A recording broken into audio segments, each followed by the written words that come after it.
Service Limited got you covered. This afternoon, we are here to discuss demand and supply. Demand and supply.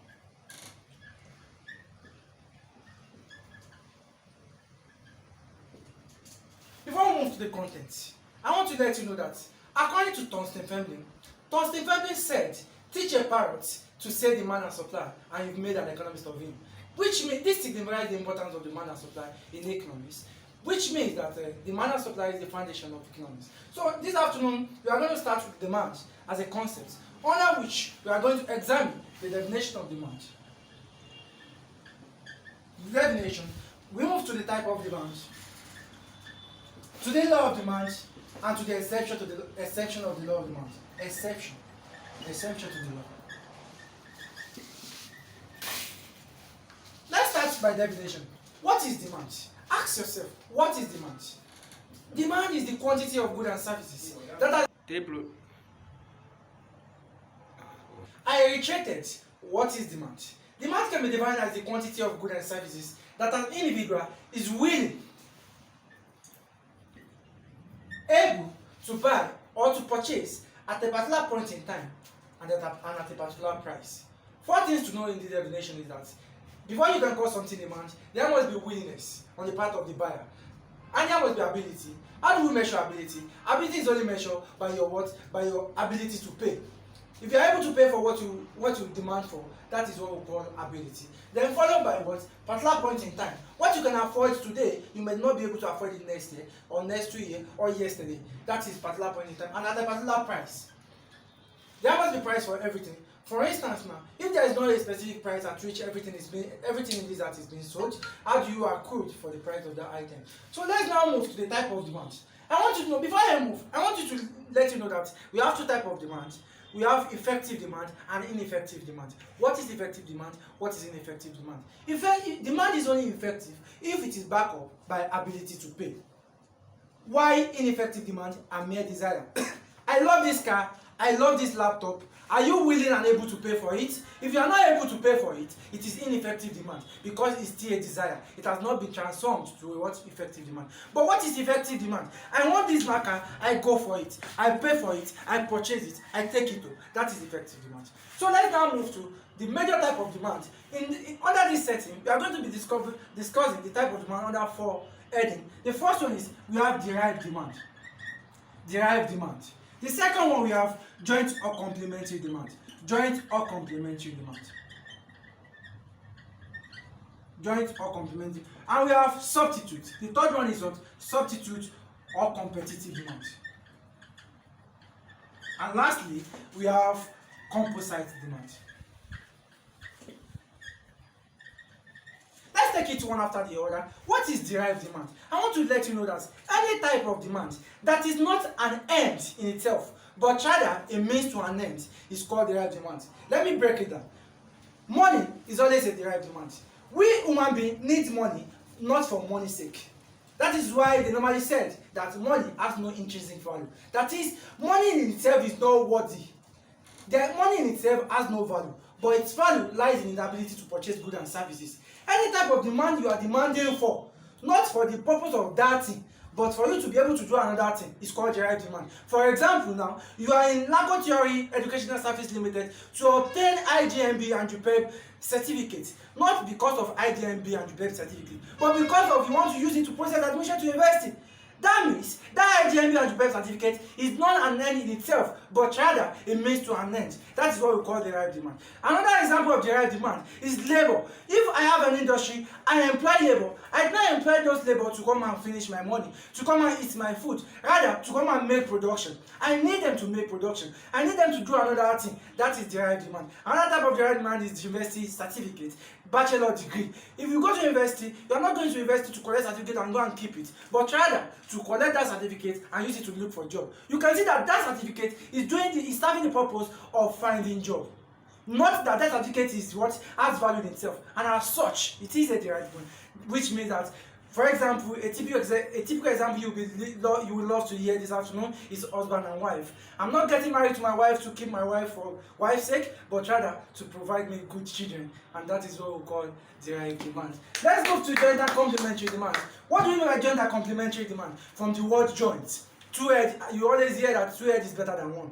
And as such, when you say something is joint or complementary, joint, two things, complementary, something that is supporting each other.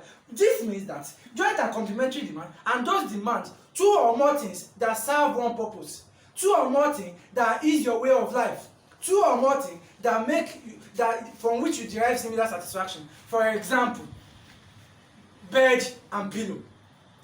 Pillow is for sleeping, bed is for sleeping, but pillow is complementing bed to ease your sleep. Yes or no? Yes. That is the gender complementary demand. Another gender complementary demand is kerosene and stove. I want to go and buy kerosene. There is no stove, you are not cooking.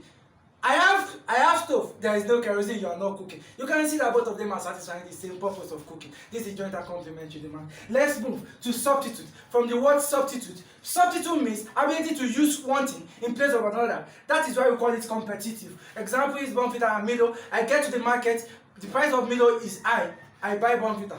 Price of Bonfita is high, I buy Milo. Butter and margarine. Butter is scarce, I go for margarine because I want to use it to eat bread. That means margarine and butter can be used to eat bread, and as such they became substitute or competitive. That is why to any man on this earth, various ladies are substitute goods. Because if I don't have this, I will have this. If I don't marry this, I will marry this. That means ladies are substitute goods in our what? In our society. Let's now move to the last one, composite demand. Composite demand is a type of demand. To composite demand, what is composite demand? If you are demanding for one item in order to satisfy various purposes, it is called composite demand. For instance, now you can use palm oil as a single item to fry plantain, to cook your soup, to fry meat, to do various kind of things. That means palm oil is a composite demand. You need palm oil for several purposes, not for a single purpose. That makes a palm oil a composite demand. Now, we've exhausted definition, we've exhausted type. Let's move to the law of demand. To the law of demand now, I want to let you know that we have two laws of demand. The first one is the first law, and we have the second law. What is the first law of demand? Naturally, without stating this law, from reasoning, we can coin the law of demand. The law of demand states that the higher the price, the lower the quantity demanded. Or the lower the price, the higher the quantity demanded. I will ask you, without hearing this law, if the price of goods and services in the market is so high, will you buy more of that quantity or less? You are going to buy less. And if the price is low, you tend to buy more because human beings are rational. As a rational human being, people tend to buy much of the quantity of an item at lower price and less of that item at higher price. This is where the law of demand is coined. So let's now move. This law of demand, I stated now that the higher the price, the lower the quantity demanded, and the lower the price, the higher the quantity demanded. If you notice, when price is going up, quantity is coming down. Any type of relationship in economics, we call this inverse relationship. When they are not going to the same direction, you can see when price is high, quantity demanded is falling. This makes it an inverse or negative relationship between price and quantity demanded. And this relationship is what we call the first law of demand, or the normal law of demand. It is called normal law of demand because that is what a normal rational human being will do. When price is high, you buy less. And when price is low, you buy more of that item. Let's now move to the second law of demand. For every law, there is always an exception. What are the exceptions to the first law of demand? What are those conditions that will make people to behave abnormally? You know, we are expecting people to buy more when price is low and buy less when price is high. But what are the conditions that will make them buy more when price is high and buy less when price is less? This is what we want to examine now. The first one. Now, to the exception of law of demand. Exception of law of demand. Or you call it abnormal law of demand. What are the exceptions to the law of demand? The first exception to the law of demand is, we call it giving goods. Giving what? Giving goods. Giving goods. This term, given, was named after a great professor, Sir Robert Given.